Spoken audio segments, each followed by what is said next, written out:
The room is stable and we're ready to begin. Very good. All right. I'll call this meeting to order of the Oceanside Unified School District Board meeting for October 13th, 2020. Start with a roll call. Vice President Stacy Begin. Present. Clerk Eric Joyce. Present. Board member Eleanor Evans. Present. And board member Raquel Alvarez. Present. Great. Thank you guys for being here. First bit of action is to report out our closed session. Our closed session action, we had three actions. Bear with me while I read through this. The first was that we settled two related cases. Government Code 54956.9, Student versus Oceanside School District, OHA's case number 202-00-80089, involving student number 313-107-7836, and settlement amount of $36,000. The motion was carried 5-0 for that settlement action and agreement. The second case involved case number 202-008-0087, student number 1598287-792, settlement amount of $30,500, and that was approved 5-0 by the board. In our final action, we approved a settlement of $9,000 with employee number 259675 to settle a grievance by the vote of 5-0. And that concluded our closed session action report out for this evening's items. We did not discuss the other items listed on closed session. All right. The next up is, we haven't had this for a while, it's student representatives. Do we have students from, we're starting out listed with Charm Taderon from El Camino High School. There she is. How you doing? Hi, I'm good. How are you? Very good. Please address the board. Hi, I'm Charm, and I'm the El Camino Vice President. I'm in here in place of our President, Brianna Shea. So during this time, we are making the most of using our social media platforms, mostly our Instagram, to reach out to our students, parents, and staff. So every day we have an activity. We have Mask Monday. Every Monday, El Camino staff and students send in pictures of themselves wearing their masks and promoting social distancing. On Tuesdays, we also have Get to Know Your Peers Tuesday. A random El Camino student is chosen every week, and a small info about them and how their quarantine has been going is posted on our Instagram. We also have What You Eat in Wednesday. Every Wednesday, our ASB Instagram account posts pictures that students send in of their favorite meals. We also have Know That Thing Thursday. This Thursday, we will have a live Kahoot posted on our ASB account for students to test their knowledge on facts about our school. On Fridays, we have Falling for You Friday. Every Friday, El Camino students and staff send in fall memories and flashbacks or just current pictures fall related, and we post them on Instagram. Additionally, we also have two activities, Virtual Music Fest. Throughout the month, we will be having a virtual music fest where we will be posting 90-second videos of students showcasing their musical talents, could be singing, playing an instrument, or dancing on our Instagram account. For our virtual pep rally, our main purpose is to give students something that will entertain and allow them to somehow still feel like we're still in school, considering how virtual learning might not be ideal for some students. And by now, we would have also already had two pep rallies for back to school and homecoming if we were in traditional school setting. Additionally, we're also using this pep rally to hype up our sport games for when we do end up going back in January, hopefully. And for the pep rally, we're also going to have performances from our ECTC, cheer, and choir, and a small message from our principal, Mrs. Frazier, and our ASB president, Brianna Shea. That's all. Thank you. Thank you so much, Charm. Next up will be reps from Oceanside High, Gabby Kimbrell and Savannah Horton. Hello. Hi. Go Hi. forward. I'm Gabby. I'm Gabby Kimbrell, and this is Savannah Horton, and we are the representatives for Oceanside High School. Gab, do you want to say your position, which you are? Go ahead. So first up, we have registration. Registration this year looks a little different. With new regulations between temperature checks, masks, and just a whole new welcome back type of feel. Next we have sports. All sports right now are practicing, but for sports, everybody is social distancing. We're all wearing masks, and before you go into wherever you're practicing at, everybody has to get their temperature checked. And yeah. Every Wednesday, our principal, Dr. V, has a show, and there's topics such as graduation requirements, social outlets, how to stay positive, and peer relationships. There are teachers that join, there's counselors that join, and there are also students that join. Just a way that the principal stays connected with the students because this is his first year, and it's a good way for us to get to know our principal. And he also did ask staff to share their wins during virtual schooling. He did that also. As an ASB, we really try to promote small businesses during these hard times. So for our first one, we have on our September 29th, we had National Coffee Day. So our businesses from Peerview and Banana Dang. Peerview gave us a discount that 50% off for all Oceanside students and staff. And then for Banana Dang, we got 30% off bag of beans. And we also have one coming up tomorrow for National Dessert Day. We have a few businesses that are willing for us to promote them just to make sure during these hard times. And then for what's coming up next with us is a collaboration with National Alliance on Mental Illness, which is a 2-part session beginning mid-October.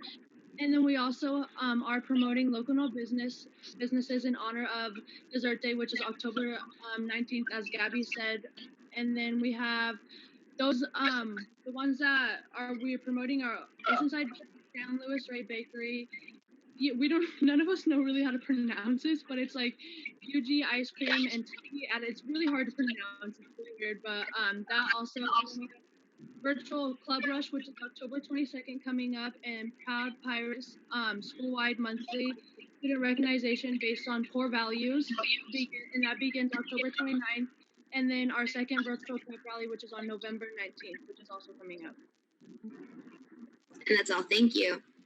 Great. Thank you both for that report. And finally, for student reports, we have Jada Fullen from Surfside Academy. Hi. Good evening, school board members, Dr. Vitale, and guests. My name is Jada Fullen, and I am the student representative for Surfside Educational Academy this evening. On September 3rd, Surfside Educational Academy held a virtual back-to-school night. There was good response from families, and we welcome the positive feedback that we received from our parents, such as this one. Yesterday, we went to get materials for Unit 2, and all of your staff were so welcoming and helpful. From Donald to the secretary at the front to the cafeteria lady, and of course, Tiffany and Miss Flanagan. I just think you guys have something really special here. Our weekly food distribution on Tuesdays and Thursdays at Surfside has been going well. Our security guards, past mentors, and cafeteria staff work very well together to distribute food to our families. They are not only provided with food, but also provided with a friendly smile and good wishes from our staff. Surfside High Direct Instruction is gearing up for the start of the second quarter, which begins on October 19th. The quarter system aids students, helping them with receiving and completing their high school credits in a timely manner. Joy Francis and Suzanne Famia, 2 of our independent study teachers at Surfside, have been doing a social emotional check-in with students called What's Up Wednesdays. They go to various locations to add some fun to their weekly meetings. This week, they'll be having guest speaker Charles Webb. Charles is the is the founder of the Stoke for Life Foundation, an organization dedicated to bringing awareness to the benefits of adaptive water sports through clinics and education. Charles Webb is a T7 through 8 incomplete paraplegic and the first paraplegic to compete in an open water paddle race, that being the 2013 Battle of the Paddle. Charles is also the two-time Western Surfing Association Adaptive Surfing Champion, winning back-to-back titles in 2015 and 2016. Over the summer, our Surfside team worked on interactive student calendars to build parent and community involvement, in addition to assisting in academic planning and goal setting for our Surfside students. Calendars arrived last week, and students are already starting to pick them up. We've already had 2 graduates at Surfside Academy. We're so excited to celebrate with Jesus Chidas and McKenna Garcia, who graduated from the Independent Study Program. These are 2 amazing young people, and we are so proud of their accomplishment and wish them the best for their future. Surfside Educational Academy will be offering a Hospitality 100 course starting in January. This class is open to all high school students in the district, and it will provide students with a positive experience with exploring careers in hospitality, such as restaurant and hotel management, event planning, and various others. It will potentially connect students with local jobs in the industry. If you would like more information about this course, please contact Ms. Ryan at Surfside Educational Academy. Thank you and have a good evening. Thank you very much, Jada. That concludes our student reports. Next item is item D, approval of the agenda. Do I have a motion to approve the agenda tonight? I'll make a motion. Got a motion? Do I have a second? I second. I've got a second from Member Evans. All those in favor say aye. Aye. Aye. Opposed? No opposed. Motion carries 5-0. All right, thank you guys. All right, next up is superintendent's report. Julie? Yes, I do have a report, President Blessing, but before that, I'm going to yield just a few minutes to Kathy Kinane from Move Your Feet Before You Eat, just to give us some positive updated information on the virtual turkey trot. And Kathy, you're always so positive, so I'm glad to welcome you to this report. Good evening, Dr. Vitale and school board members. My name is Kathy Kinane. I'm the organizer of the 14th annual OUSD Turkey Trot, and I'm also the executive director of the Move Your Feet Before You Eat Foundation. And I want to thank you for the opportunity to speak. Tonight, I'm here to let you know that nothing can stop the trot. These are our commemorative medals for this year, and we want everybody to know that the trot will be held. The trot, which is normally held on Thanksgiving Day, will not be held on Thanksgiving Day. It will be held in a socially distant, anytime, anywhere manner between November 14th and November 29th. The trot will still benefit 80 plus nonprofits, including the OUSD schools. We will continue to encourage all of our registered trotters to allocate $5 their entry fee to one of our schools or nonprofits. The trot has raised over $370,000 for local nonprofits. As an active member of the Childhood Obesity Initiative, we currently underwrite an individualized at-home or at-school activity program and a Miles of Smiles program. These free Miles of Smiles shoelaces are given to each student that goes 50 miles for each increment of 50 miles in a school year. And we have many studies that have shown the positive impact of daily aerobic exercise on overall mental health. Let's get moving and get smiling. Each student can track their progress online and print out beautiful personalized achievement certificates. The teachers can easily track the progress of these students with 2 or 3 clicks on their keyboard. These free programs, our Student Lap Tracker program and our Miles of Smiles program, are available to schools who reach out to us and are willing to require a minimum of 2 days per week of participation from the students. Each sponsored school will also need to provide at least 3 adults to promote and organize the program. Last year, in fall of 2019, we had 7 schools participate. Some of the highlights were Ivy Ranch averaged 39 miles per student. Kristen McAuliffe averaged 24 miles per student, even with those torrential rains that we had. And North Terrace signed up 870 students who each averaged 9 miles. This epidemic of childhood obesity is a fairly recent phenomena, which is ruining the health of many Americans. We all need to take action today and every day to move our feet before we eat and choose first-generation plant-based foods to ensure good health. To get more information on our foundation programs that are free to the schools and the Turkey Trot, please reach out to us at osideturkeytrot.com. We can also provide all schools with electronic materials for promotion on their website, social media, or e-blasts. We want to thank you all for helping us get the word out, and happy trotting to all of you. Thank you so much. Kathy, thank you so much for that. And I look forward to participating in the trot. So we appreciate your time. And I encourage anyone to. Last year, I was in those torrential rains in the trot, the wind and the rain. And so I'm thinking the weather this year, because I get to pick the day, will be a little bit better. So thank you so much. Appreciate it. So President Blessing, I do have a report for the board. It's a little bit longer, so you might want to get Okay. Okay. All So just a little update on COVID, a reminder to the board that the state has set 4 levels for safe reopening of California. The most restrictive is called widespread, and the color is purple. Then red, which is substantial and allows schools to reopen for in-person instruction. Then orange, which is moderate, and yellow, which is minimal. Each county in California is assigned a color every week. San Diego County is in the red. And even though the county is in red, as a city, we have been in the most restrictive tier, which was widespread and purple. The good news is today as a city, Oceanside, we are now in red, the substantial tier for the first time. Our reentry plan is solid and in line with the data. I would like to remind the board that our district, we have a district website on safely reopening and reentry to our schools that has our community updates, our grade level hybrid schedules for when we return to in-person learning, and the most recent county and state guidance documents. Additionally, our district virtual and return to in-person learning guide is on the website, also with frequently asked questions. And on every school website is a parent and guardian handbook specific to every school site for re-entering in-person learning. That is available on every school website. It has information like signage, personal protective equipment, arrival, dismissal, and much more. I want to give you an update on the PPE that we have, and this is not a complete list. This is just sort of the big ticket safety items.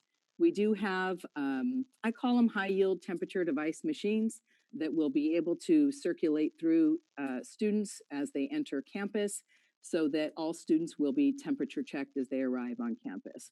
We have plexiglass partitions in our offices and available in our classrooms. We have our portable hand washing stations, which are on site, and very durable quality hand washing stations. I've seen them, they're excellent. We have pop-up tents for outdoor learning and also a required isolation area that we must set up on every campus. Additionally, we have handheld thermometers. We have our electrostatic backpack sprayers that will be used to disinfect our classrooms. Our custodians have received training on those, and those are on site. A new item that we have added, which board, this will surprise you, you weren't aware of this, but this is good news as well. We've been able to purchase and we'll be able to obtain, we're told, fingers crossed, by the end of the month, a HEPA air purifier for every classroom and for every office. This does have a MERV 17 filter, which is the highest quality filter apparently that we can have in these kinds of systems. So we're very pleased to add that to our layers of safety for our classrooms and for our offices.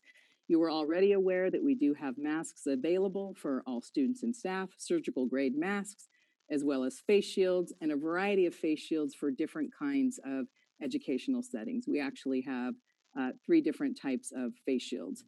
We have hand sanitizers by the gallons in every classroom and offices, touchless hand sanitizers at all of our schools, gloves available, spray bottles in all classrooms with cleaning solution, full gowns for specific staff like health clerks and nurses and some special education staff, and then of course signage throughout the campus. So that is available and has arrived, and most everything is out and on our campuses. So we are pleased to share all of that with the community. And on October 19th, we will release our safety video so that students understand what to expect when they come back to campus. And we had sample students because we currently have our enrichment students on our campuses now and doing very well. All schools will have a return to campus meeting on October 19th. They will have a meeting in the morning and in the evening. The principals will be sending out sign-up information, so parents and guardians can sign up to engage in that meeting so that you can get site-specific information for your student. That will be on October 19th, both in the morning and in the evening. On October 20th, the district will host a district parent advisory council meeting from 6 to 7:30. An invitation will be sent to all households. This meeting will be held virtually and will give a big picture overview of safety protocols, such as mandatory mask wearing and other things going on if you want the big picture view as to what's happening in the district. As we mentioned, as we talked about at our last board meeting, and the board gave approval for this, we do have secondary students now meeting in small groups in person for that socialization piece. All the secondary schools have created a socialization plan to provide students with the opportunity to engage with their peers outside of the classroom structure. Some of those opportunities are still virtual, but some are in person, as we agreed to support at our last meeting. Examples are various clubs that are meeting, ROTC, marching band, drama clubs, and counseling services. Safety protocols have been designed for each group meeting in person. Two additional updates: our special education team has conducted 159 in-person assessments, and another 400 in-person assessments are scheduled to be completed prior to November 1st. We have disseminated 451 hotspots that service 818 students. We still have inventory, and our school community advisors are communicating with families who state there's still a need for connectivity. We appreciate everyone's patience and understanding during this time, and we are looking forward to welcoming all of our scholars back for in-person instruction. Thank you for the extra time, President Blessing. Thank you, Dr. Vitale. We'll move on to board reports. Do you want to do that now? Anybody want to start? We've got reports. I'll just call on you. No, anybody want to start? No? Any board reports? We'll go with that. None tonight? Or we can trail it till later? I'll go ahead. Okay, I'll be sorry. brief. Eric, go for it. Yeah. So just two things. One thing, I want to thank all the families that have been making it work with all the students that we've had to adjust to the plans that we're in right now. Especially since something that was brought up from a teacher that I spoke with, especially the older siblings of students that have younger siblings that are helping them get to class, that are helping them stay engaged, that are helping them with their homework. I don't think they get called out as much as such an integral part of what's happening right now with our school system. But thank your older brother if you're watching, and don't forget to thank the siblings that are really pitching in and being great older brothers and sisters. So I just wanted to say that. I want to say that we're continuing to learn as we're facing the novel coronavirus. We're continuing to learn every month more and more about its behavior and about who it affects and impacts, and about how we can prevent it and the layers of protection that we're preparing for students to return to. And I just want to make sure that we all stay together in the boat and know that we're moving forward together in a safe way with the best current information. And that's really important that we all stay current and keep each other current if you're following it closely, you know people that are working overtime right now in our economy. Uh, make sure that they're getting the best information that you're getting too. So let's keep each other informed. That's part of our civic responsibility. And then the last thing I wanted to speak about is civic responsibility. Voting is coming up. It's happening. Actually, it's current right now. Um, Parents, do everything you can to incorporate your kids in this process and let them know how important it is.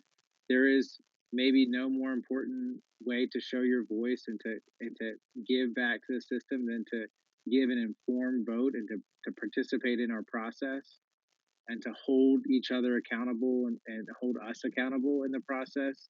So please, please, please incorporate that into your conversations over dinner time.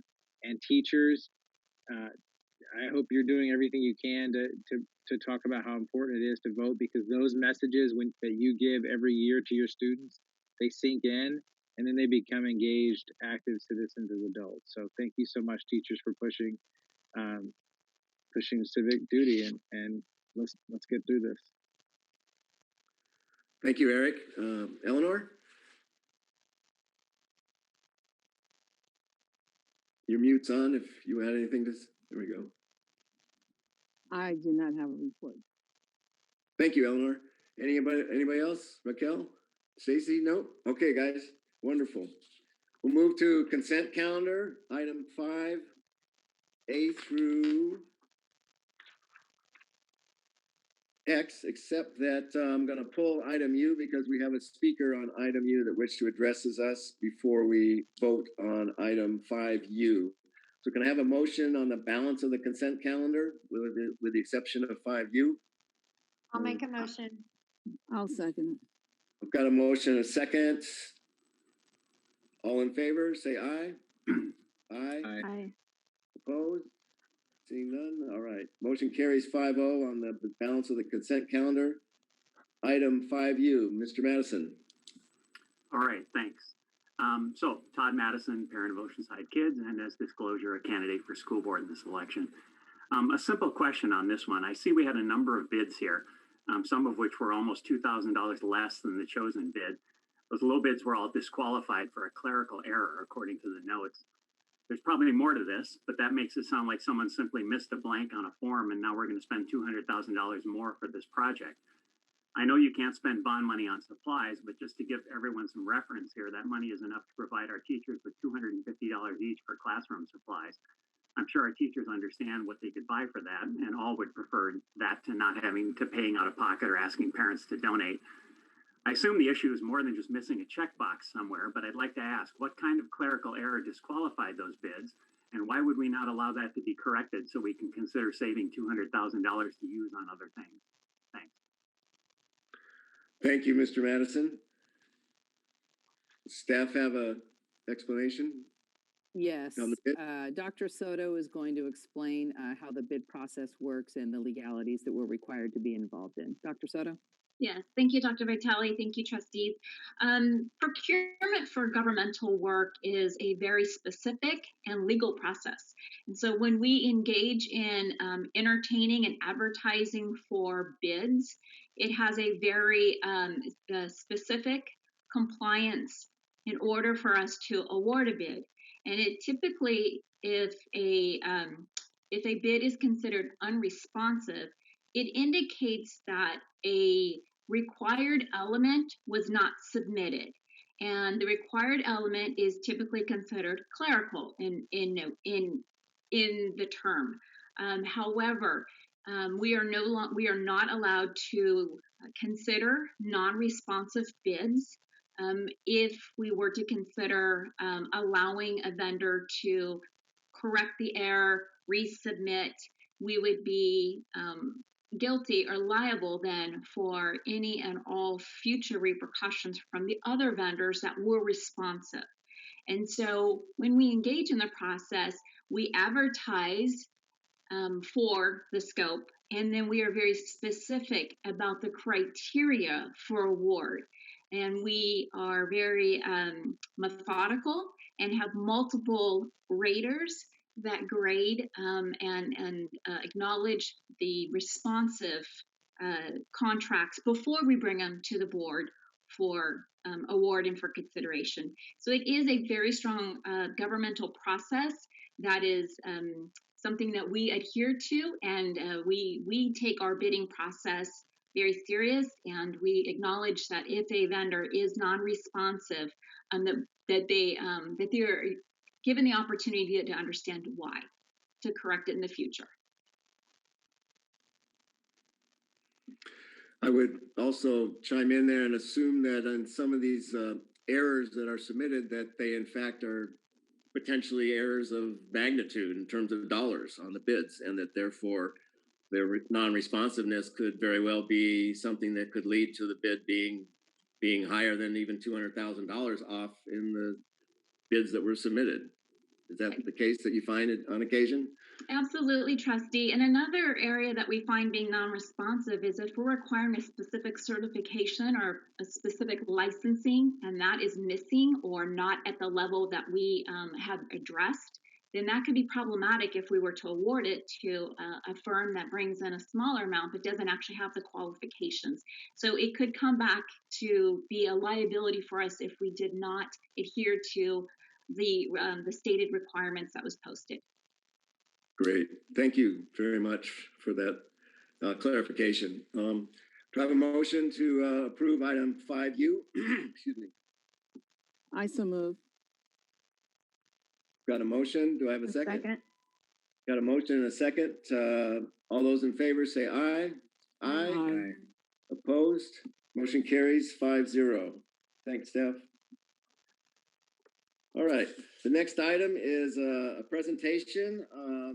Item 6A, Proposition H, Bond Projects Update. We'll have a staff presentation. There's no action related to this item, just a presentation by staff, and we do have a speaker or two after the presentation. Excellent. Thank you. As the presentation begins to load, I will start by saying good evening, President Blessing, Superintendent Vitale, and esteemed board. Tonight, staff will be presenting an update to the Prop H bond projects, along with an update to the San Luis Rey modernization project. And with that, we'll begin our presentation. Next slide, please. So tonight, we will start with the current remaining Prop H bond funds, along with a timeline and photos that highlight some of the bigger projects that have been completed to date, followed by updates on the projects at El Camino, Oceanside High School, and Jefferson. We will conclude the presentation with some updated information about the status of the modernization at San Luis Rey. Next slide. So let's review the current bond funds. We have currently received Series A through F in the amount of $182.4 million under Prop H. Of that, we have spent approximately $131 million, leaving us a balance of $47 million. We anticipate one last series to be sold in 2022 for a total amount of $12.5 million, which will bring our total funds to $195 million, which is the Prop H authorization, the amount required that we are allowed to expend. We have a total of just under $60 million as indicated on this slide, but we have encumbered approximately $30 million of that. So that leaves us with approximately $30 million remaining of the 2008 Prop H funds.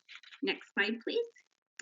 So we wanted to begin with a reminder and demonstrate all the great work that has been completed under Prop H. And with that, you'll see that this timeline is on the bond website and shows the progression of projects. And you can see that Prop H was passed by the voters in 2008 and that the projects that have been completed since then. The projects shown as completed in 2008, such as Chavez and El Camino, actually began under Prop G and concluded under Prop H. And just as amazing, just as a reminder of all the amazing projects that have completed, staff would actually like to highlight a few of our most prominent projects. Next slide, please. So Lincoln Middle School was built in 1963 and was modernized in 2010. And Lincoln is the district's second oldest middle school. The work included fully modernized classrooms, multi-purpose room, and library. All old and deteriorating modular classrooms were replaced with new modular classrooms. construction of a new boys and girls locker building, student and staff restrooms, a new vehicle entry, parking lot, play areas including fields, and ADA improvements completed the upgrades for this campus. Del Rio Elementary was built in 1973 and modernized in 2010. The existing multi-purpose room was fully renovated, and old relocatable buildings were replaced with new permanent facilities. In addition to new classrooms and administration support buildings, site improvements included a new front entry parking lot off of North River Road. Next slide, please. Santa Margarita was built in 1961 and modernized in 2011 and was comprised largely of portable buildings that were far beyond their useful life. These buildings with the new up-to-date classroom buildings. The multi-purpose room and library were completely renovated. The campus was reconfigured to include a new kindergarten area, new front entry and parking, and new playgrounds. The school was expanded to accommodate the children from the new base family housing and to provide additional classrooms designed for scholars with special needs.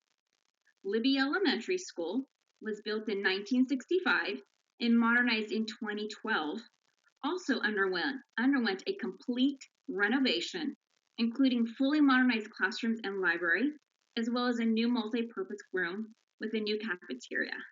New additional kindergarten classrooms and a parking lot with student drop-off area, including playground improvements, were seen under the Libby project. Next slide, please. Mission Elementary was built in 1953 and modernized in 2013 and had a complete modernization of existing classrooms, restrooms, and the food service multi-purpose room. Several classrooms and the main administrative office were demolished and replaced. The library was moved to a larger, modernized building, and the former library space was converted to a classroom to serve scholars with special needs. Traffic flow around the school was improved, and parking was expanded. Palmquist Elementary was built in 1962 and modernized in 2013.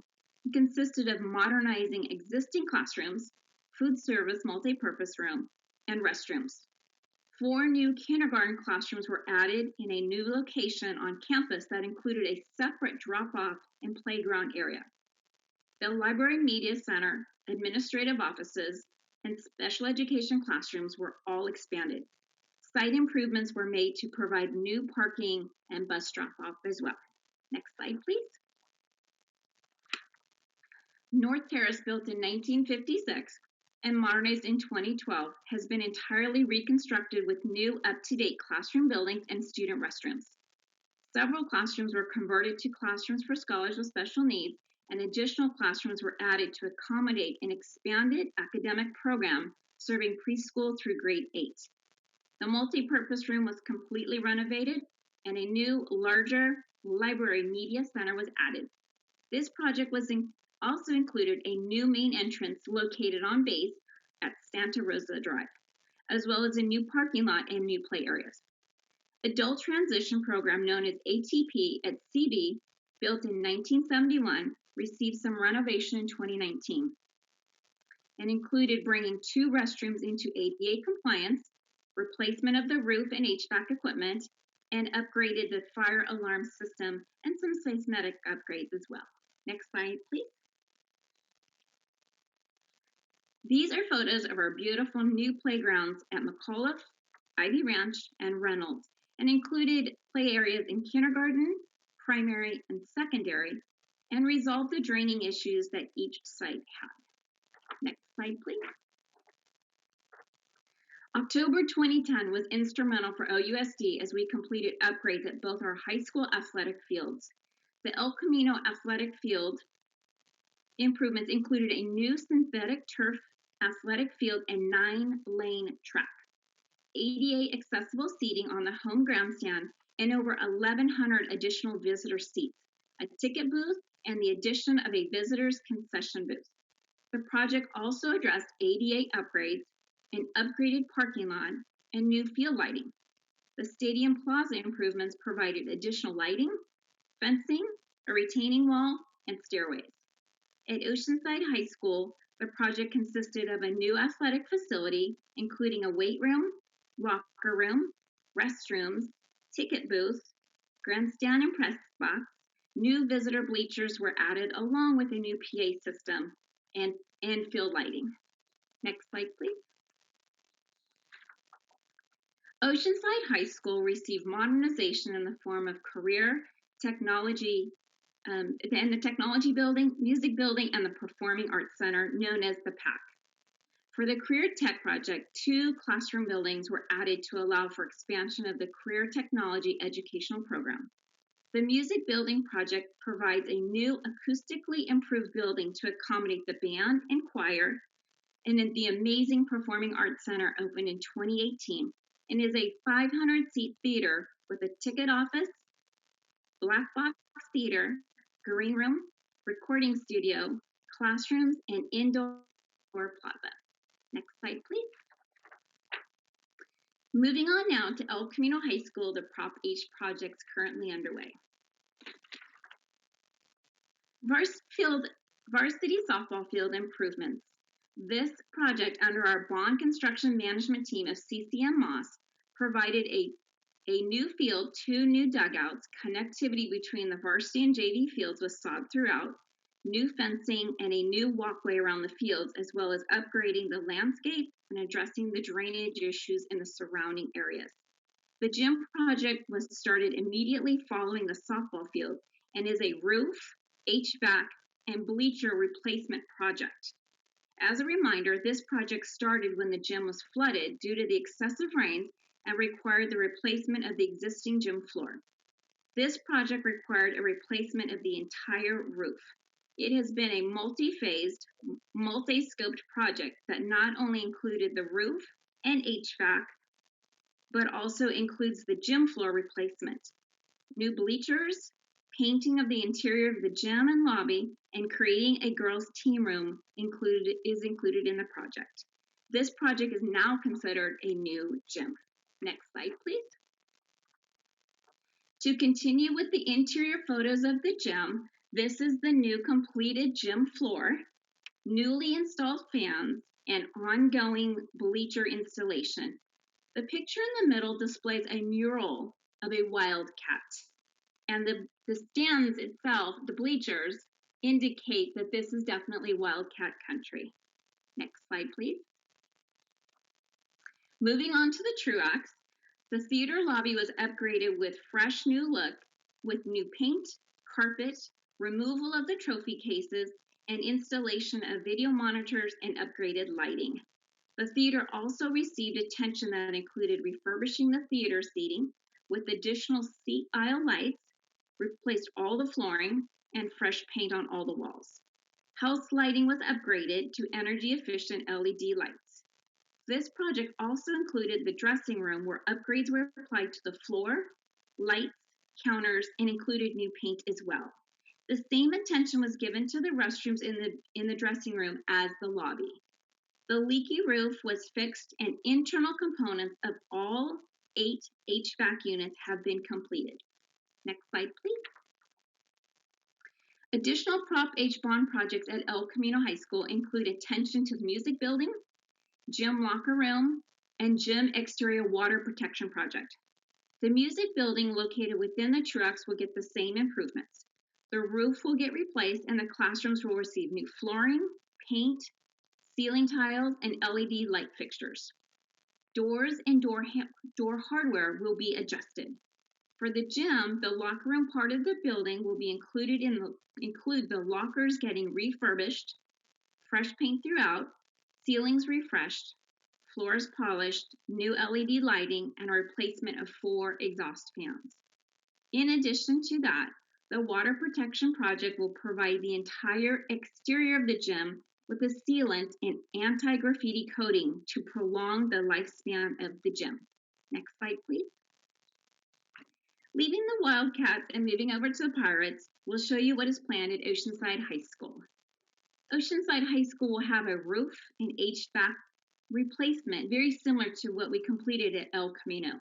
This project is currently at the Division of State Architects known as DSA for review and approval. We will be replacing the roof over the gym and 2 HVAC units.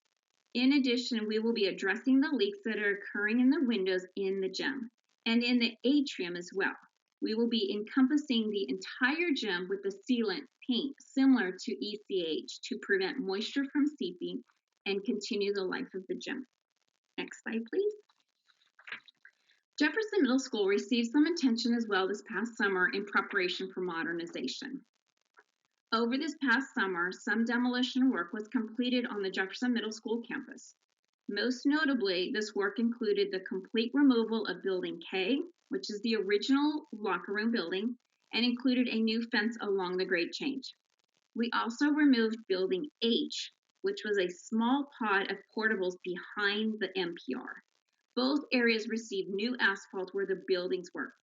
In preparation for modernization, we have recently completed the request for qualification process for several professional services, which include civil engineering and geotechnical.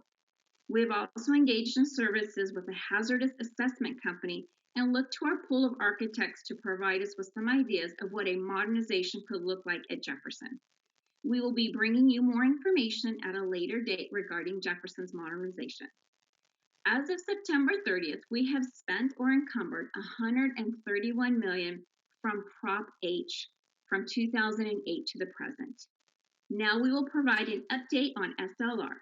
And at this time, I'd like to introduce Penny McGrew, Bond Program Manager from CCMOS, to share information about the San Luis Rey modernization. Thank you, Dr. Soto. Good evening, President Blessing, board members, Dr. Vitale, and guests. In keeping in line with Dr. Soto, San Luis Rey was built in the early 60s, I think 62 or 63. But we've been busy there, getting neck deep in the modernization. So we begin with an aerial view of the existing campus. Next slide, please.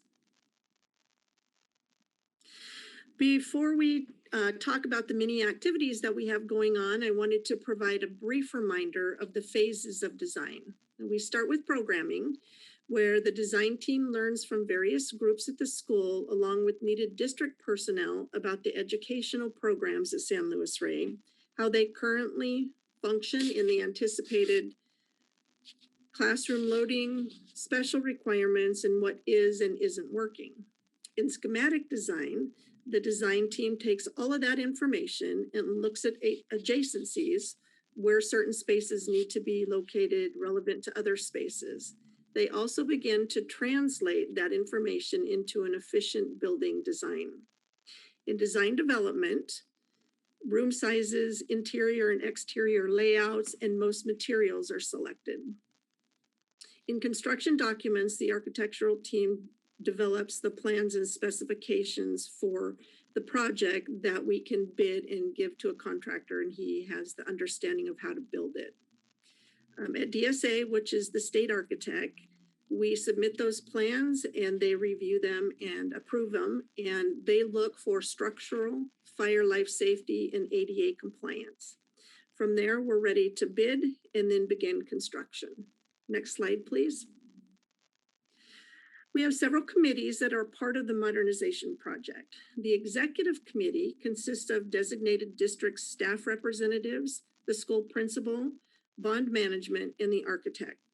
The planning committee consists of staff identified to represent personnel, and the focus groups are staff members that we would consider subject matter experts in a particular educational program.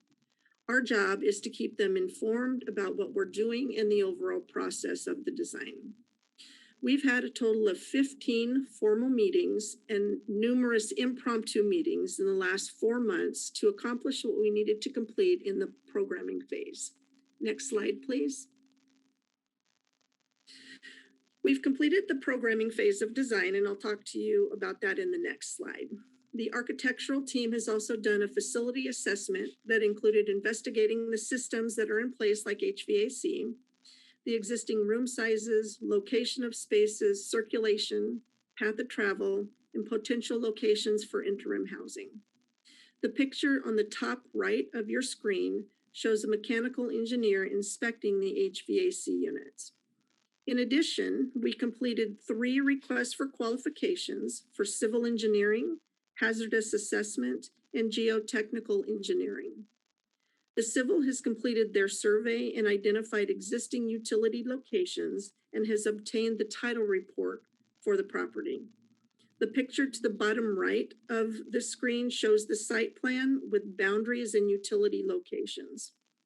The hazardous assessment company has completed their information and has provided a report. All of this information has been submitted to the architectural team to assist them in the development of the project. We've not engaged the geotechnical firm yet, as we are not quite ready for them. Next slide, please. So back to programming.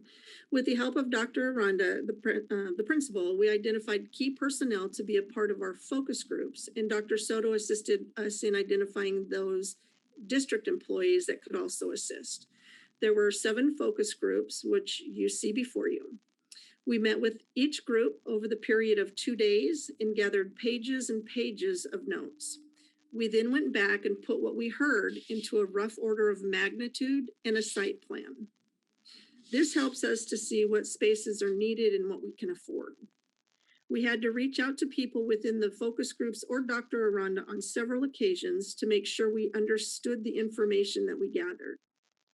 Once we were complete with this step, we met again with the planning committee to present the programming efforts and to validate that what we heard was accurate. We received their approval. Next slide, please. What you see before you is the existing site at San Luis Rey.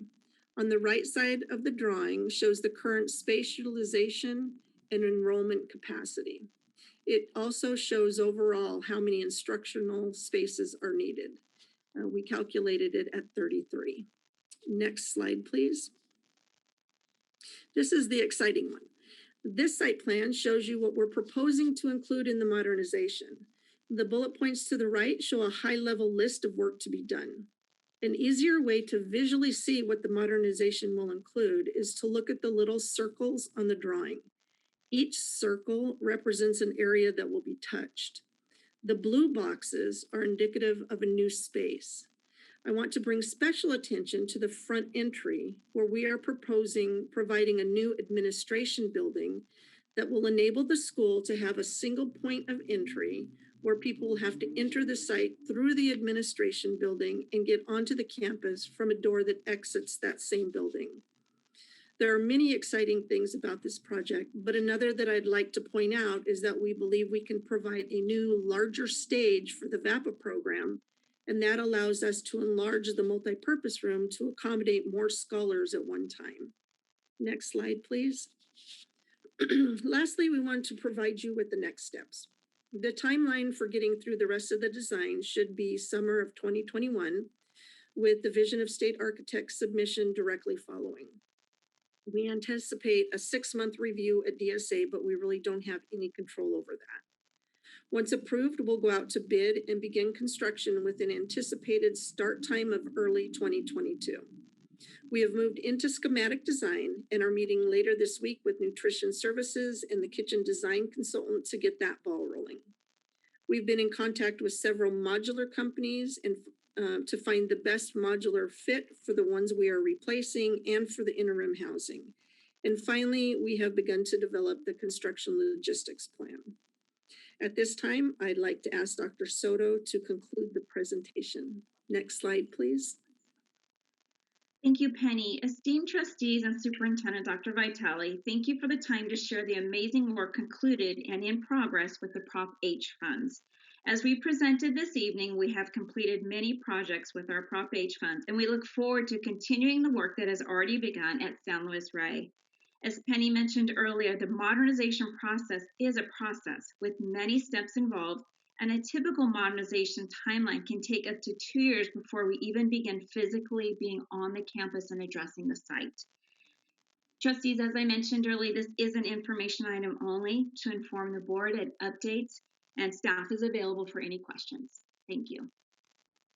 Thank you, Shannon. Are there any questions of staff right now? We do have some public comments, I believe. So you want to have questions now, or should I go to public comments? Go to public comment first, and then we'll. Okay, great. Ann, you want to call out the first speaker? Or do we have? We have two speakers on this item, Great. Larry Berry and Michael Real, and they will come in that order. All right.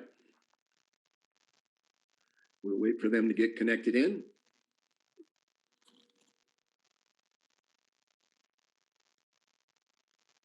Voting somebody that has just the first name of Larry listed, but he's the only Larry, so. All right, hopefully that's a good correct one. guess.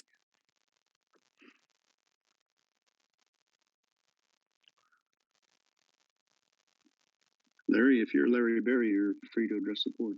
Can you hear me? Yes. Can they hear me? Yes, go for it, Larry. Yeah, my name is Larry Berry. I live on 3973 Brown Street. I'm really disappointed in Sharon Soto here, and quite frankly, I talked to her last week, and she left out so many things here. It's just disgraceful. One of the things Mike Blessing and I have a disagreement with is the San Margarita and North Terrace, that the citizens of Oceanside paid for those schools, and we've never received 1 penny from the in repayment for those schools. I think and one of the things that Sharon Soto left out is that she's refinanced these bills, these the bond issues. So we were promised these things were never going to go over $58.38 per $100,000. It's now over $100 per $100,000, and it goes out to that and we refinance these things or defibulize them, whatever they call it is stuff, and now it's out to over 40 years. They're going to be paying on these deadbeat schools. Again, Sharon Soto disappoints me once again, and she never mentioned Garrison. Garrison is a crap hole right now with graffiti and theft and homeless people living in there. And, I know she wants to sprinkle this with just being happy-go-lucky. Here we go. We're, everything's rosy here, but it sucks. We also have a problem with, I think the school with the, and I go back to Todd Madison on that envelope that they're doing way out of control here in money wise for what they're doing. And I just have to say, our team that's supposed to be watching over how much this thing costs, I get it. I've been doing this for 25 years, watching the school bonds. I know everything that government does, schools included, cost 2 or 3 times more than what it should cost. But this is just getting so out of control, and I don't believe that Sharon Soto has those numbers right. My numbers keep coming back up that we only have about 23 to 26 million dollars left in Prop 8. Now I want to go back to what Mike Blessing said and Larry Pirani, that said Prop 8 was going to finish all of was going to give us all the money that we needed to fix all of our schools, and we wouldn't need this ever again. Well, I'll tell you, Mike, it didn't work out so good. We're stuck with these crappy schools, and people are walking around, and the FID here is probably screwing up everything, but we have lost so much money, and the taxpayers are getting screwed over big time here. And those people in Garrison and St. Louis Ray, because we built schools on Camp Pendleton. Now I'm a combat veteran Marine, Mike, and you are not. And we have to look out for the taxpayers here. And again, the taxpayers are getting screwed. Thank you. Thank you, Mr. Berry. I don't agree with all those comments, but you have the right to present those arguments. I will say, as a point of reference, of the 2008 bond, I was not on the board when that bond was put together and passed in June of 2008. I came on the board in that following November, and I don't believe there was a promise that every school in Oceanside would be rebuilt with Prop H. I'm certain that's not a promise that was made. There certainly was a list of all the schools that could have eligible projects built with Prop H, including playgrounds and HVAC and what have you, so that we could spend money from Prop H as needed, as the board decided was needed at each and every school. And we significantly remodeled and rehabbed several of them, as Shannon pointed out, the big picture. But by no means was there a promise in 2008 that every school would get rebuilt with one-time money from Prop H. That simply is not true. Next speaker, Michael Real. Good evening, Board Trustees. My name is Michael Rail. I'm an Oceanside taxpayer, resident of Oceanside, and also a teacher at San Luis Rey. Thank you, Dr. Soto and Ms. McGrew, for your presentation. It's exciting to see the beginning works of our San Luis Rey project beginning to take shape. There are, however, several suggestions that I would like to make regarding the preliminary layout of the school. These suggestions have been already made to several modernization planning committee members, but I believe these suggestions need to be explicitly stated to you as the 5 members governing over our current project. My first is the NPR needs to address width as much as it does length. The current plan expands the length of the NPR in order to provide more depth to the stage to make more room for scenery and performers to move. This is accurate, and additionally, there is a need to widen the stage with the wings to include all the performers on a given scene, not to mention the need to make more room for the cafeteria to serve lunches. This is especially needed in COVID times. Lastly, the wider building would also encompass more room for our cafeteria workers in order to make room for their ability. And also, if we are looking at a VAPA facility, this would increase our ability to bring our culinary arts program that we have been wanting for some time now, and it's always been an idea, but we really want to make all the potential as needed at this school. As far as the kindergarten, the second is the kindergarten building. The area should be redeveloped in such a way to encompass all 3 of the classrooms to increase collaboration. There shouldn't be a lone kindergarten building on the side. If there is not a way to solve that, then I would suggest that putting a second classroom with that 3rd building so that it would increase collaboration amongst teachers and people don't feel left out and just by themselves in a classroom. There will be a need to resolve the kinder playground, and this could easily be solved by utilizing, there's already 2 playgrounds, the primary and the secondary playground. We could continue to do that and use those, or use the primary playground and not have a separate kindergarten playground. The third suggestion is there's a need for the teacher workroom and the lunchroom to have more collaborative space. There is a current wall that's in between on the projected. It's right now it's a current classroom, but it's the one next to the library. That space should be a little bit more, should be open space for teachers in order to collaborate and know that there's schools like that at South Oceanside where the teacher workroom is also in the teacher lunchroom or the staff lunchroom in order to promote that collaboration space. There's not a lot of room in between classrooms, as you can see in your drawings that other 21st century classroom or schools have. So it's really important to have those collaborative spaces and make the most of what we have.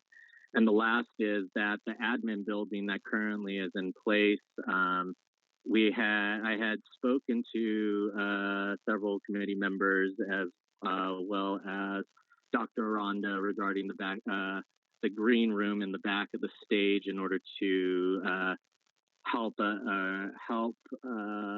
facilitate backstage work that has to be done, and also for students to get to and from the stage.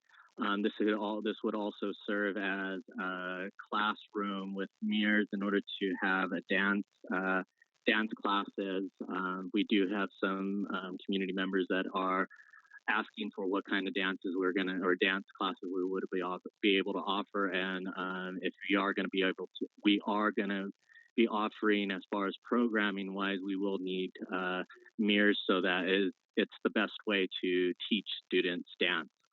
Thank you, Michael. You've hit your 3 minutes. All right, sir. I appreciate it. Okay. All right. Amongst I lost the time frame on that. I wasn't seeing it on my calendar. Sorry about that, guys. But appreciate everybody respecting the time frame. We all have to follow the rules, and I'm sure you can convey more information to the process as it unfolds further. Any other discussion amongst the board members? That was a great presentation. I thank staff for making it. I think you covered all the bases there of what Prop H has done. Obviously, there's some disagreement in the community, but that's always healthy. If it's not always welcome, but anything else? Otherwise, we'll be ready to move on to the next item. No, nothing. I was a teacher at Libby Elementary, and to look at the renovations after, it is awesome. I mean, our schools, we still have schools that need a lot of work, and the ones that have been renovated, they look amazing. So They really do. Yes. Yes, indeed. Okay, it is exciting to see development going on. My comments or questions are not quite as rigorous as what the speakers presented, but I'm just curious, like for El Camino High School, the completed project with the theater and the seats are red, the carpet is red. And I know it's in Oceanside High School as well that it was, I believe, red. Why is it that we don't use school colors for our performing arts buildings? I know yellow would be a hard color to maintain, but brown or derivatives of brown, or even They had brown derivatives of yellow. seats and all brown old wood seats, I think, weren't they? Dr. Soto, can you comment on that, please? Yes. I'm serious. Thank you, Trustee. I'm just curious, but I'm serious. No, totally appreciate the question. I think it's a valid question. The look we were going for with Truax was a classical theater. So what we have is a black and red theater, which is indicative of a more formal theater and not school spirited. And so it was more in line with a community type of theater. And so that's where we wanted to embrace the classiness behind it, and for no other reason than we saw that as a potential to make this really involved with our community, since there's so many events in that. And my second curiosity question is, you said you added more chairs to the theater. I didn't hear that. Not added chairs. What we did is we refurbished the chairs, and basically we supported some of the chairs that were having some issues that wasn't quite as comfortable, and then we changed the fabric, and then we painted all chairs. So that's where that kind of blackish comes into the shiny black with the red fabric. That's good economics. All right, thank you. Thank you for the clarification. Great. Any other questions? All right, thank you, guys. Okay, I have a couple questions. Oh, yeah. Shannon, I have a quick question. We were talking on page 4 of the presentation when you talk about the balance and cash on hand for future. Can you explain that final number of how we get to that number again, please? Sure, absolutely. So on page 4, what you're looking at here is we're taking how much of the 195 million are we actually have in our possession, meaning how much was issued and authorized. Remember, we have one more authorization, which is that number of 12.5 million that we're planning to go back out in 2022 for the remaining amount. So if you look at the 182 million, trustee, we have, of the 182 million, we have spent 131 of it, and then we've encumbered just under 4 million. So that leaves available right now 47 million cash on hand. That does not mean that that's sitting in the bank ready to go. That means that that's available under Prop H. Of that, we have encumbered, meaning we've set aside money of approximately 30 million. So don't forget, we've got San Luis Rey in modernization. We're finishing up El Camino. We've got some projects going at OHS. So these are things that of that remaining amount, we actually only have approximately half that would be available for other projects. not included in this conversation is Jefferson, right? So we would like to be able to say, well, the remaining amount, some of it would be allocated to Jefferson as well. And that's only if that that we don't go over because of whatever needs or anything like that with San Luis Rey if we find out that something comes up, correct? That we have a budget for San Luis Rey that's included in this. We're hoping to stay on budget with that, but yes. Is that part of the 30 million that you're referring to? Yes, trustee, that's part of the 30 that's encumbered.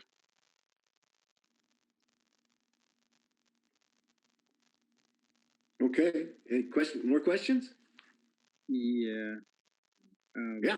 Okay, so I'm worried about Jefferson because it sounds like we're gonna start construction on San Luis Rey 2 years from now. I don't know if we're not, if Jefferson is even further down the line, then we're talking 3 or 4 years from now. So much can happen facilities wise in 3 to 4 years.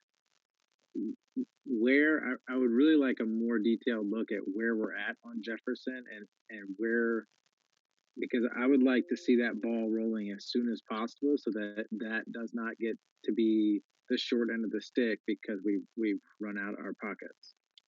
Jefferson is absolutely essential that it gets modernized. It shouldn't have been this deep in the bond, in my opinion. I was not in the position to make that decision earlier, but either way, I'm really worried that it gets shorted because of the run. So can you explain a little bit how we can, what we're looking at timeline wise and how we can make sure that does not happen?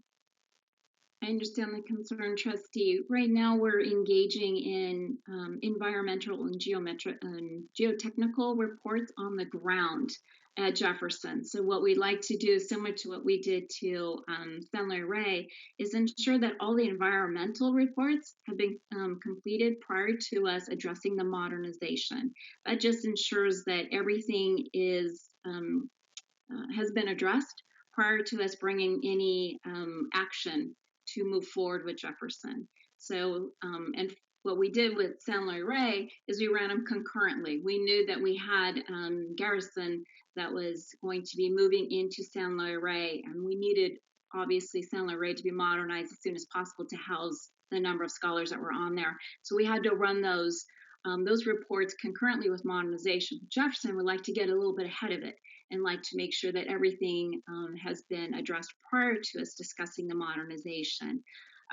With regards to modernization, we've started prepping the actual site, hence some of the demo work on the buildings that are no longer viable in preparation for that.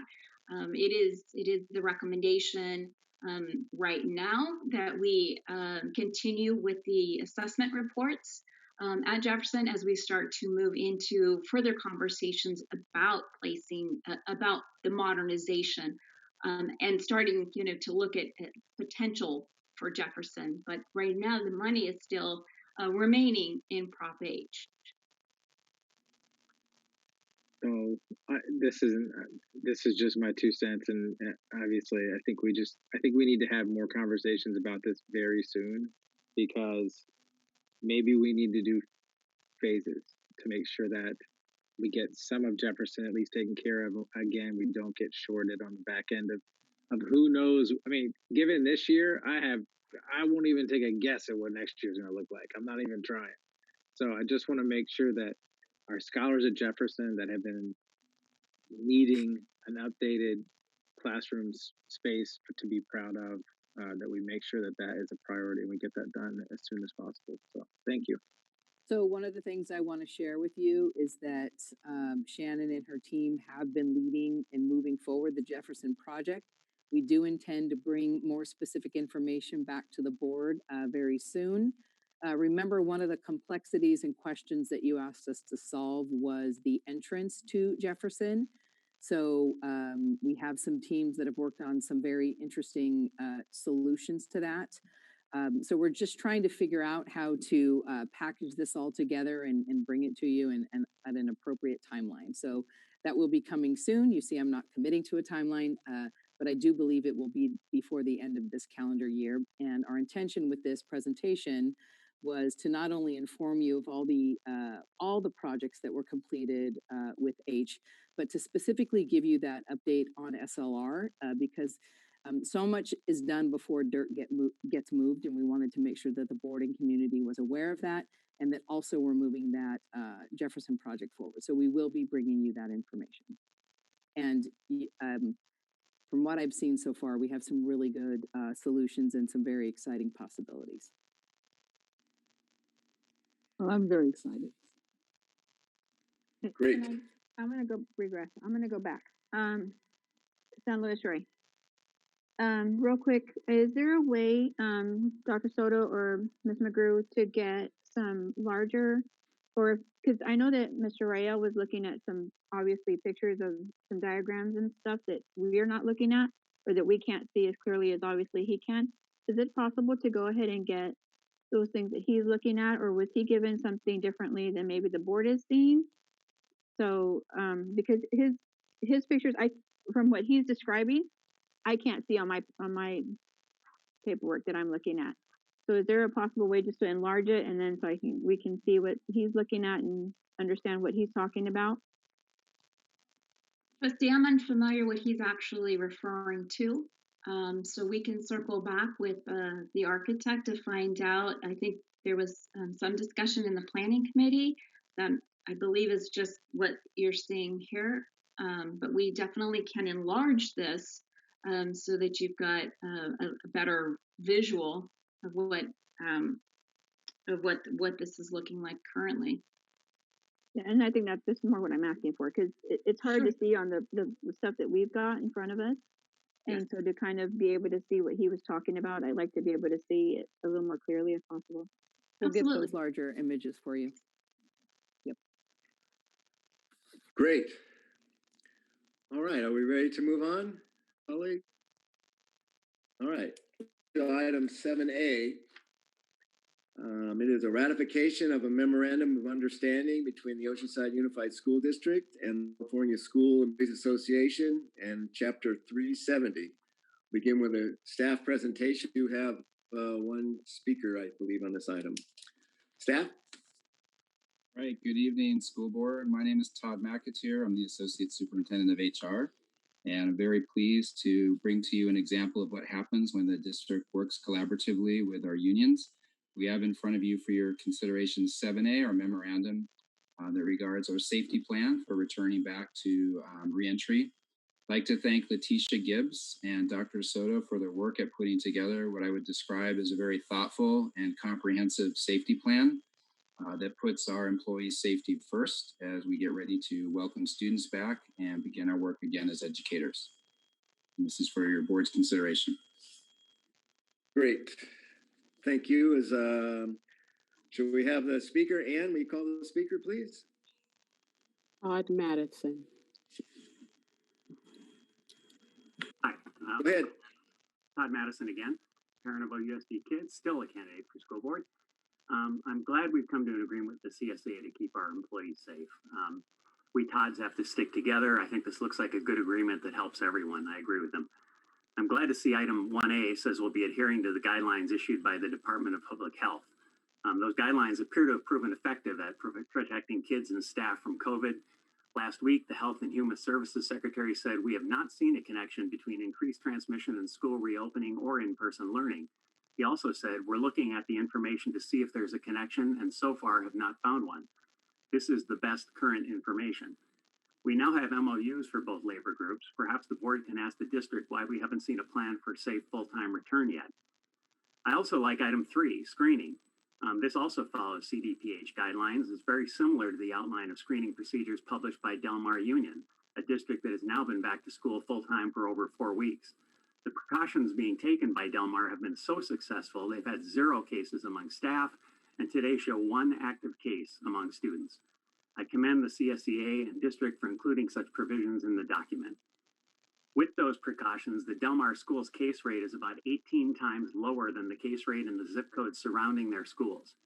It seems the best way to protect Del Mar Union staff and kids is to put them in school.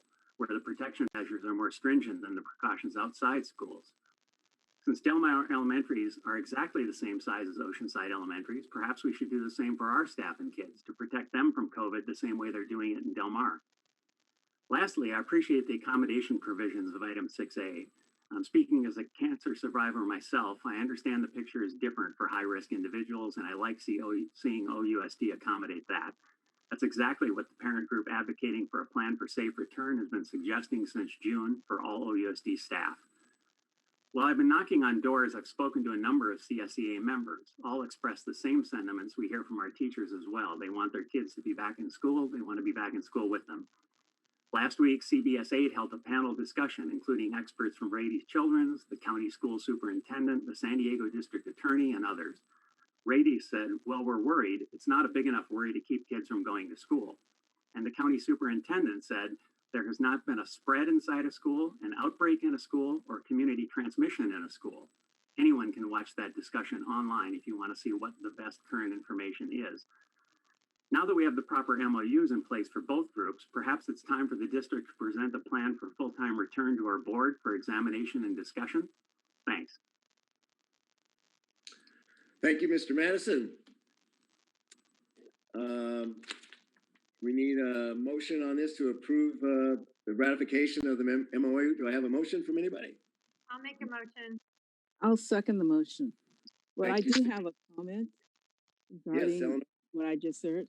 I think, you're comparing apples and avocados. All right. Del Mar has the average income in Del Mar is $190,000 versus Oceanside, which the average income is $60,000 or a little bit less than that. You have a situation where you have the educational awareness level of parents is a little bit more sophisticated than what we have in Oceanside. And I'll just be frank and honest about it. I've taught in Del Mar, so I know. The fact that I just read 2 weeks ago, I think San Diego Union Tribune, where they said countywide there are 300 students, scholars that have COVID, have been tested positive for COVID. So I'm really concerned that the information that's being presented at the board meetings are not as consistent and perhaps the word honest as they could be. We're not here to campaign. We're here to seek information and to share information. That's the purpose of the board. Thank you. Thank you, Eleanor. We've got a motion and a second. All in favor, say aye. Aye. Aye. Opposed? Motion carries 5-0. All right, the next item is item 7B, reappointment personnel commissioner. We have a recommendation to reappoint Anthony Alston for a 3-year term. I'll make that That presentation? Sorry, I just did it for you, Todd. You just did it for me, Mike. That's it. Anthony Wilson's agreed to be come back and serve for another 3-year term. He is the CSEA appointed position on that 3-person panel. So we're glad that he's going to stick around, and with your approval, he'll be reappointed to the next 3-year term. Great, thank you. Any questions, issues? If not, can I have a motion? Yeah, Yes, Eleanor. I'll make the motion. I think he's been very effective in the position. Great, thank you. Do I have a second? Stacy, begin as a second. All right. All those in favor, say aye. Aye. Aye. Opposed? None. Motion carries 5-0. Is this working, Raquel? I'm not catching your eyes in there. I'm assuming you're saying yes. I'm sorry. Great, you guys. Appreciate it. Next item, C, is a new certificated job description for a virtual teacher. Todd? Right. So in our era of COVID, we've created some new instructional positions, and therefore we need board approval for these job descriptions. One is for the virtual classroom teacher, and the other is a virtual support teacher. These are the job descriptions that are attached for your approval. Thank you. Do we have any questions for staff? Make a motion to approve. I'll second. Great. Got a motion and a second. All those in say aye. Aye. Aye. Opposed? Motion carries 5-0. Okay. Question? And I Eleanor, do, yes. I kind of have a question. With the virtual Yeah. classroom, certificate person, will the district be able to offer some sort of credential or professional development towards a credential for this position in case that person may want to go to a different district later? No, I apologize. I couldn't quite hear everything. It sounded like you asked if they're credentialed for the So I was position. asking, it's kind of a, forefront vanguard kind of situation. Since we are doing a virtual classrooms position for teachers, is it possible for this district to develop a credential for that person that would give them the expertise? I don't think it requires an additional credential. We're still using the CTC issued credential they're teaching and what they're. But I'm suggesting that we offer a credential, that we go a little bit deeper to provide that person with skills and strategy and talent that they can say, hey, I'm a virtual classroom teacher. We don't authorize credentials through the district. Can we do that in the future? We work with university systems that do that. So no, they're credentialed in their subject area and they're teaching in this virtual environment. Right. We would just offer the professional development. Okay, so we can offer the professional development.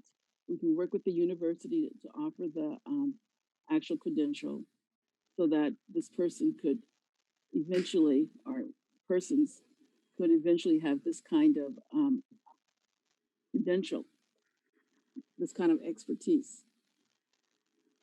I'm just thinking in terms of future, how education, reforms going on We're in not education. licensed to issue credentials. I think what I know we're not. was indicating is we certainly would be able to hire these individuals if they wanted to pursue that through a university course program. At this point, we're only able to provide that PD piece to help them with the platforms that we're using for online instruction.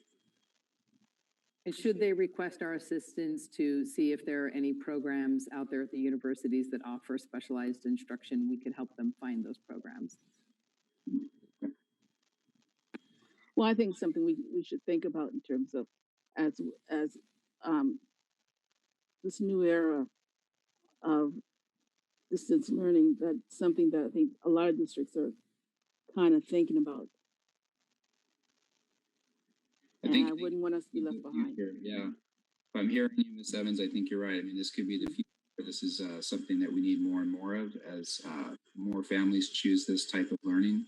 And something we'd consider with our staff as a way to support them. And maybe universities will offer more coursework in this area too, that will be able to hire them coming in with those skill sets. Okay, thank you so much. Todd, can you briefly sure. describe the difference between the two, between the support teacher and the classroom teacher? Thank you. Yeah. So the virtual teacher is they're working specifically grade level. So we have one at kindergarten, first, second, third, all the way up to fifth grade, and those are just like a regular classroom teacher that's been assigned a virtual classroom across the district. So perhaps a first grade teacher at PalmQuest is now the virtual first grade teacher for the district in this setting. So they have their class of 24 and they're able to provide that instruction. The support teachers are used a little bit more broadly. They're used in the afternoons for the asynchronistic time period. So they're assigned hours, sort of like office hours, but they're able to provide instruction to kids and families that maybe need extra support or resources with assignments, getting clarification, whatever type of support that they might need in different classes. So they provide a broader range of support for kids in the afternoon when the teacher is not in instruction mode in the classroom. And we have kept the virtual classroom teachers classes the same size as we're asking classroom teachers in the classroom to do, or right. Is that we're following different? contract, so they are just regular teachers, not regular. There are great teachers that are just moved into virtual assignments, and so we're still following contract for them. So they have the regular class sizes as well. Thank you, Todd. Thank you, guys. All right, we did vote on that. Motion carried 5-0, and we've had clarification subsequent to that. We'll move on to item number 8 under curriculum and instruction. This would be Career Technical Education Advisory Committee election of board chair. Staff presentation. Yes, good evening, board. I'm Mercedes Levy, Associate Superintendent, Educational Support Services. I'm really excited to bring 2 items today to you about the career technical education. This first one is about our advisory council, and we are bringing forward some nominees, and we accept that are very interested in CTE, knowledgeable about education, and will provide advisory services to our CTE program. So we recommend that the people who have been presented would be accepted as recommendations for the advisory committee. And those recommendations are who, would you say? Yeah, yes. 1 second, please. Yes, for Chris Ng for our chair and Amy Kleinman for treasurer. Great. Any questions for staff? I'll make a motion to approve. Thank you. Do I have a second? A second. Just a quick question before we vote. Sure. I noticed that the co-chair positions are and the secretary are not applicable. Is there a reason they're listed if we don't need them? No, I believe that I believe they're still continuing their terms, as I believe, but I can double check that and get back to you. They're filled. They're filled, you're saying. You think? Okay. But I can double check. All right. That. Thank you, Mr. Joyce. Great. All right, we've got a motion and a second to make these appointments. All those in favor, say aye. Aye. Aye. Opposed? Seeing none, motion carries 5-0. Thank you, guys. Item 8B, ratification of an agreement for participation in San Diego County Career Technical Education. Yes. Mercedes? Yes, so this is a great opportunity. We are accepting a grant from the San Diego County Office of Education to have some CTE funds in the amount of almost $100,000 for the 2021 school year. This will be able to buy equipment and other needed supplies for our CTE. Great. Any questions for staff? Is the grant written for specific purposes? I would assume it is. So do we know which pathways that's going to already, or we're going to bring that forward later? I can bring that forward later. Thank you. It's exciting. Great to work. Yeah, get the money. Good job. We got a motion? I'll make a motion. Second. Thanks, Eleanor. Do we have a second? A second. Thank you, Eric. We've got a motion and a second. All in favor, say aye. Aye. Aye. Aye. Opposed, none. Motion carries 5-0 to accept the grant. All right. Item 9, student services. 9A, ratification of a memorandum of understanding to operate before and after school programs for the 2021 school year with 5 of our providers. Staff? Yes, we're very excited to bring forward these memorandums of understanding. This was a cooperative process with Dr. Sparks and Ms. Wiggum to work with our after school or before school providers to help ensure that we could be as flexible as possible and provide the maximum services to our students during COVID-19. So we're very excited. They stepped in to support our students for our essential workers early on and continue to do so as we move into hybrid. All right. Any questions for staff? Just a comment. Thank you so much. It is so needed, and thank you for being able to make this come to fruition. Absolutely, Excellent. Yeah. Excellent job. All right, I need a motion. I'll make a motion to approve. I'll second. Thank you. We got a motion and a second. All those in favor say aye. Aye. Opposed? None. Motion carries 5-0. All right.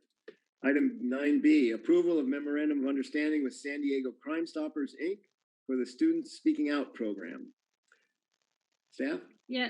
So good evening, board. What we really wanted to do here is to have a anonymous tip line that students and staff and community can access to ensure that any thing that needs to be reported, that needs to be investigated, could be reported and investigated.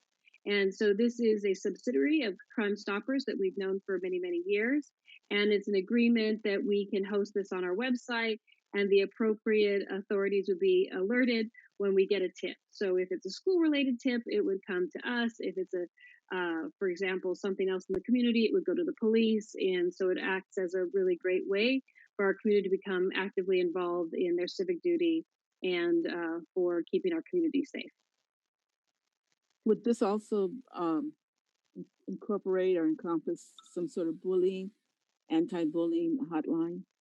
Yes, they would be the reporting of bullying or harassment or bias. Those are things that are reportable. Does that even include like the virtual part of it too, with the things going on since we're doing everything virtually? Thank you. Yes. Great. Any other questions or discussion? If not, do I have a motion? I'll make a motion to approve. I'll second. Okay, I've got a motion and a second. All those in favor say aye. Aye. Aye. Opposed? Motion carries 5-0.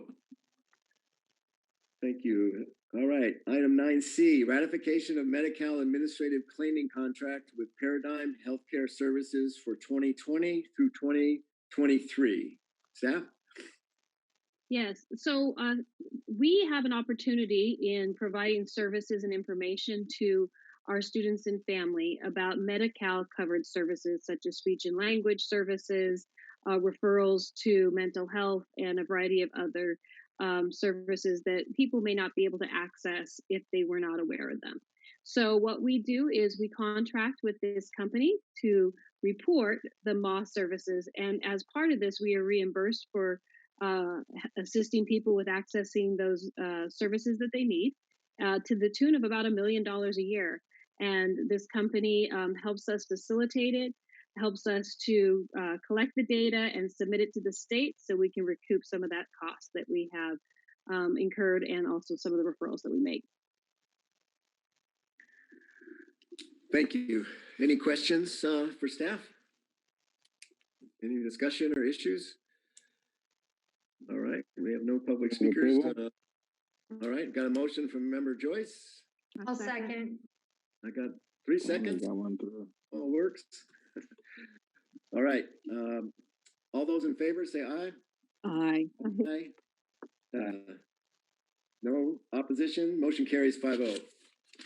Very good. Item 11, approval of revised 2019-2020 unaudited actuals. Excuse me. Begin with a staff presentation by Shannon. Yes, absolutely. Thank you, trustees. Unaudited actuals is coming back as staff needed to make 3 minor adjustments, 2 of which were just transfers from an unrestricted to restricted account. And the last one was an adjustment to the revenue account where we had a slight increase to revenue. With that, we brought the entire unaudited back for your approval again. And just it was included in last week with you for with the agenda. All right. Any questions for staff? I'll make a motion to approve the updated unaudited actual. I'll second. All right, we got a motion and a second. Any discussion? Seeing none. All those in favor say aye. Aye. Opposed? Motion carries 5-0. Item B, approval of a listing agreement with Tierra Development Advisors for the Pacifica property. Staff? Yes, this is to allow staff to engage in a contract agreement with Tierra Development regarding a broker for the Pacifica property. And so we will move forward with accepting proposals now for potential developers for the Pacifica property. Any discussion or questions? If not, do I have a motion? I'll make a motion. I'll second. All right, I got a motion from Member Eleanor Evans, a second from Raquel Alvarez. All those in favor say aye. Aye. Aye. Opposed? Motion carries 5-0. Onward with that sale. Maybe we'll get the property rezoned too, huh? All right, item 12, policy development. A, approval of revisions to board bylaw 9270, conflict of interest code for CBOC members. Yes, both of these policies are just based on California School Board Association recommendations to stay compliant with the law, new laws, and education code. Specifically, the conflict of interest now includes Bond Citizens Oversight Committee. All right. Any questions for staff? All right, can I have a motion on item A? I'll make a motion. I'll Thank you, second. Eleanor. Got a motion and a second. All those in favor say aye. Aye. Opposed? Motion carries 5-0. And item 12B, again, approval of revision of board policy, uniform complaint procedures. Do I have a motion? I'll make a motion. Thank you, Eleanor. Do I have a second? Sure. Second. Got a second from Member Joyce. Thank you. All those in favor, say aye. Aye. Aye. Opposed? Motion carries 5-0. All right, that concludes our agendized business. We have, I think, up to 4 public comments on the non-agenda items this evening. And we'll call out the names. Please keep your comments focused on relevant issues to the board, on items that are not on this agenda, and you have 3 minutes once you get promoted. So first member to speak will be? We have 4, and they will come in this order: Tiffany Ketchum, Todd Madison, Elaine Kiswick, and Catherine Seams. Great. Tiffany? Hi, board and guests. I'd like to briefly, sorry, I apologize. My name is Tiffany Ketchum. I'd like to briefly speak to the board about some unanswered concerns. I'd like to know what is going to happen to children that are on IEPs and others that can't go back to in-person learning at this time due to high medical reasons. They can't be forced into Surfside where their needs cannot be properly met, including for these, as it will reduce their progress and causes disruption to their case management teams and requires a change in placement, among other things, which is a huge concern for these students. I'm trying to figure out if they, meaning the board and the district, can actually force us out of our home school, or if the school should accommodate through the IEP so that their class and teams stay intact for multiple reasons. It's making me sad that this hasn't been answered publicly for the kids and families with these concerns, which, although are not a huge portion of families in OUSD, those families are not insignificant either. We want to be back at our home school when safe, but what is able to be done until we can do so? All children deserve a free and appropriate education, even during times like this through this COVID crisis and risk. How many live minutes online, in person, or online with the teacher will the different school levels actually have, especially elementary, once on the hybrid schedule starts? When you factor in class breaks and nutrition and all of these safety measures are going to take up and eat up into the educational day, it's far less. This will increase the negative impact to children with special needs, and this needs to be considered as we switch to these learning models. I know that you can't directly necessarily answer me right now, but I would like to bare minimum hear when this could be addressed, because I think that it's being forgotten or pushed off. And it's concerning to me that I've asked this question of administration multiple times and everybody has only been able to say, we're hoping for an answer soon. These children and these families deserve an answer. Thank you very much, board. I appreciate the time. Thank you, Tiffany. Appreciate your comments. Next. Todd?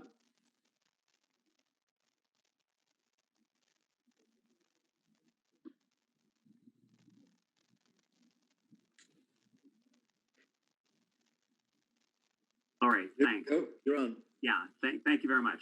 Thanks, Greg. Okay, I'm still a parent. I'm still a candidate. I'm still Todd Madison. Regarding Eleanor's early comments, I had to put this in. I don't believe COVID infections have anything to do with the income of the population. Del Mar is receiving the same COVID mitigation funding per student we are, and I suggest she simply look at Del Mar's own COVID dashboard if she wants numbers.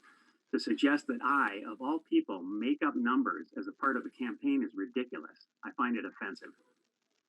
Meanwhile, in the past, when I was a co-leader of the Parent Advisory Committee and a member of the LCAP committee, we put great effort into finding out what parents thought about the education of their kids.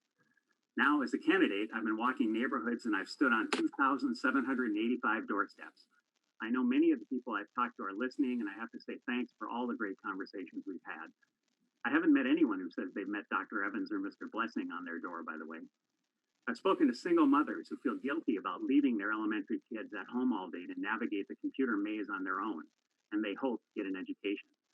I've spoken to Hispanic families who don't speak enough English to help their little kids in their online classes, and as Eric mentioned, have to depend on secondary school siblings to help out, sacrificing their own school time. I've spoken to parents of kids with special needs who feel they can't provide the kind of specialized instruction their kids need and are worried about the long-term impact. I've spoken to parents who have decided the best thing to do is to create a neighborhood pod or take their kids to a local charter. I've even spoken to parents who have the flexibility to literally leave the state to move their kids to a place where in-person learning is happening. The education of our kids is that important to our parents. Enrollment is now down 7%. If that holds, revenue will be down $17 million next year, which will start a cycle of employee layoffs and more cuts to programs and services for our kids. Does it surprise anyone that customers leave if you don't provide what they want? Maybe we need to do something different here. Maybe we need to elect board members who understand that the customer comes first and understand you can't continually make decisions that benefit the employees over and above the customers without there being an impact. Maybe we need board members willing to stand up for what our parents want for the education of their kids.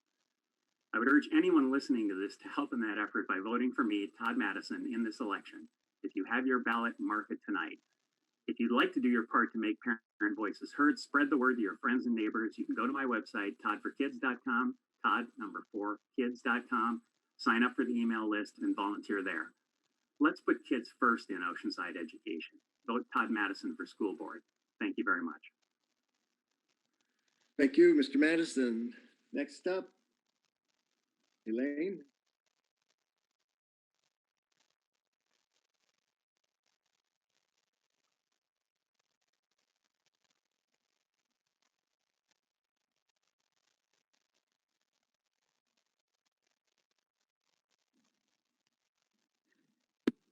Hello, I'm Elaine Keswick. I would like to speak about my daughter Coral, who attends a special education preschool class in the district. Coral is nonverbal, has autism, intellectual disability, and significant gross motor and fine motor challenges. I've chosen to share about Coral to help you better understand why her challenges and unique needs make distance learning inappropriate for her and make it essential for her to have the opportunity to learn in a classroom. I've attended every board meeting since June. I feel obligated to share how disappointed I am in OUSD for their lack of honest and transparent communication throughout this whole process. Here's a timeline to help you better understand. Schools in San Diego County were able to open on September 1st. After the September board meeting, it was announced that small cohorts of students with special needs would be returning on September 28th. On September 23rd, the district's website still said that some special needs students would be returning on September 28th. So on this date, I reached out to the district to confirm my daughter's return schedule for that week. Only after I reached out to the district was I told that the dates had been pushed back and would be discussed at the September 29th board meeting. As soon as the district knew the timeline for reopening would not be met, which was at least by the week prior, a message should have gone out to all special education families. No message was sent. At the board meeting on September 29th, Coral's return was pushed back by another 5 weeks to November 2nd. Furthermore, her special education preschool class was not included in any proposed hybrid schedule, even when the state preschool did have a proposed schedule. Throughout all of this, there has been no clear explanation for why Coral cannot return. In a letter from the superintendent on September 22nd, it seemed like she was trying to use misleading statements to justify a postponement. Her letter stated, Oceanside has the 5th highest case count in San Diego County out of more than 40 cities. However, she failed to mention that Oceanside is the 3rd largest city in the county. Proportionally speaking, we are actually doing better than expected. Using the City of Oceanside's daily case count website, I computed the daily average of new cases for the weeks leading up to the September 8th and the September 29th board meetings. Respectively, the average was 18 and 12.7 cases per day. The average actually went down. If daily average is lower, what reason is there to postpone a return in small cohorts for our most impacted students, including Coral? Since September 1st, San Diego County, including the City of Oceanside, had the green light to provide Coral with at least some in-class time to educate her in an appropriate way, which she is guaranteed to by law. However, it is 43 days later and OUSD has failed to provide her with that. This is a major compliance problem for OUSD. Compounding this delayed return for Coral is the lack of proactive communication for the district. It only adds to the frustration and anxiety so many parents feel right now. I sincerely hope that the district becomes more honest and transparent in their communication moving forward. I also hope the district and the board acts with urgency in bringing back the most impacted students, including Coral. Thank you for your time. Thank you, Elaine. Last speaker, Catherine. Hi. Hi. My name is Catherine. I'm just, I don't talk very well, so forgive me if I get mumbled, but I have a few questions. What are the plans for increasing number of kids who are failing, even with tutoring, with the stresses and anxiety that this brings, and the teachers being strict and not being understanding of how this is going? Kids don't always learn the best in front of a screen, so an increasing number of kids are failing. And so what is your guys's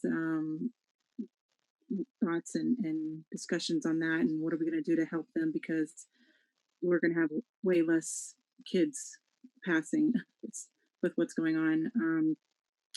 And then why are we only doing 2 days a week? Why not 5 days a week? I don't understand what 2 days a week difference is versus 5 days. If anything, we can do like different times when half the kids go back and half of them, you know, in the morning, or maybe half of them in the evening, or in the afternoon, especially when there's going to be shorter days anyways. And then I'm sure there's a ton of parents who don't want their kids to go back. So there's not going to be an increased full capacity in the school in the first place. And then also with the masks, I understand needing the mask, but like in a restaurant, you go, you wear your mask, and then when you sit down, you take them off. Being around a bunch of people, what is your discussions about the kids in class while they're sitting 6 feet apart? If they're already 6 feet apart, they don't need masks. So maybe when they're sitting down doing their classwork, they can have their masks off versus having them on for such a long period of time. And also,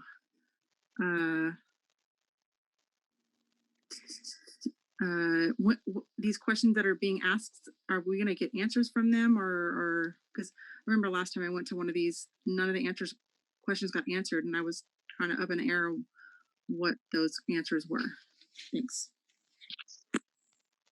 Thank you, Catherine. Appreciate your public comments. Those items were not on the agenda, so we cannot address those or respond to those, but I urge you to stay in contact with your teacher, your principal at your school, with your child, and hang in there with us. All right, that concludes the public comments. Any board staff discussion for this evening before we adjourn?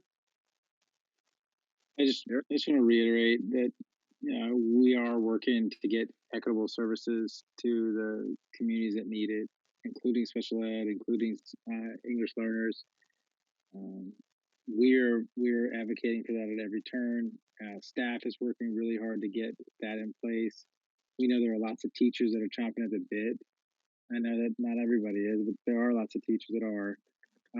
ready, and students, we know students learn better in the classroom. That's undeniable. We know that. So we all want that to happen. We're all working really hard to get there. So I just wanted to say that and to hang in there. We know that it's affected everybody differently. So the only other piece I wanted to bring up is looking at the emergency authorization that we started back in March when this started, when the epidemic started, and just bringing it up to the board that it may be time to revisit the authorization because it was put in place so that our administration could make nimble moves when they needed to during an unprecedented pandemic, which we've never experienced. And now we're in a space where information is coming in that we can make decisions as a board in response to the things that are coming. It's not coming so fast that we're drowning in information and need to make this kind of nimble move. So I just, in the space of board discussions, we'll put that to the board too. Thank you, Eric. Any other members have closing comments? I do have something.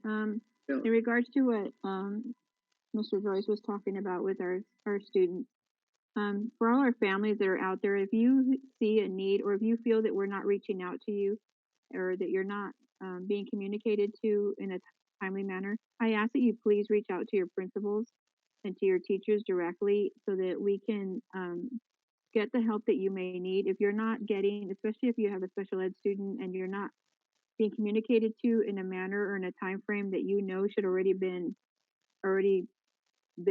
accessed to you or accessible to you, I ask that you please reach out. I know that you have to understand there's a lot of students and there's a lot of needs going on right now. And as a parent myself, I know I've had to reach out multiple times to teachers and to counselors for my own son. And it's not always the first time in the first initial contact because there are multiple students that have needs. So please reach out to your school sites. It is important that you know that they are there for you and they're there to support you just as much as we are, but they're your first initial contact. So please reach out to them. Thank you, Raquel. Eleanor, anything to close? Stacy?